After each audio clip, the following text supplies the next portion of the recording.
ને વાય પરજાજ કપાતર પાકશે, બધું ઉડાડી દેશે.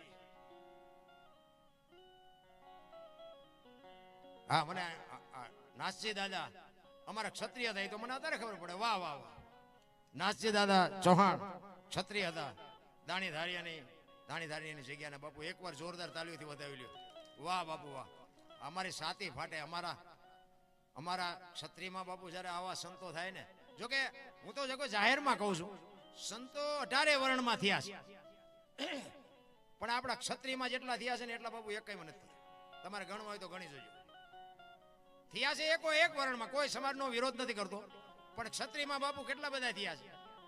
અત્યારે ક્ષત્રિયમાં ભજન કોઈને ગમતા નથી. લ્યો, હું તો જે કહું આપણો ડાયરો હોય ને એટલે કહું આ ગોપીચંદ ને ભરતરી ને જેસલ ને માલદે ને મીરાબાઈ ને આ બધા આપણા નહીં. તો આખી દુનિયા એમને ટકાવી રાખવા આટલું મથતી હોય તો આપણે કઈક મથવું ન જોવે. પણ આ નથી બેહાતું મગજમાં. લ્યો શું કરવું? ખરેખર બાપુ આનંદની વાત કહેવાય.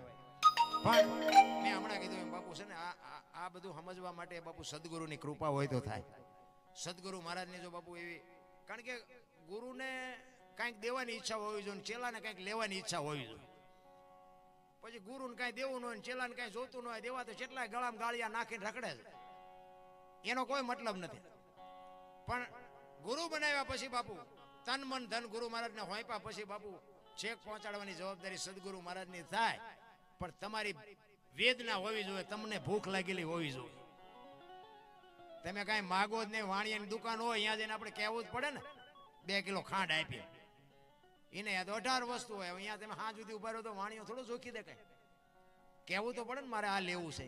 એમ સદગુરુ પાસે બાપુ કંઈક માગવાની તમારી તમન્ના હોવી જોઈએ. હું કોણ છું, ક્યાંથી આવ્યો છું બાપુ, મારે શું કરવાનું, ક્યાં જવાનું છે? આ કૂતરા કાગડા ભેંસું ભૂંડડા કોઈ ભજન નથી કરી શકતા. આ ભજન કરવા માટેનો એક જ અવતાર છે, લખવું હોય તો લખી લેજો.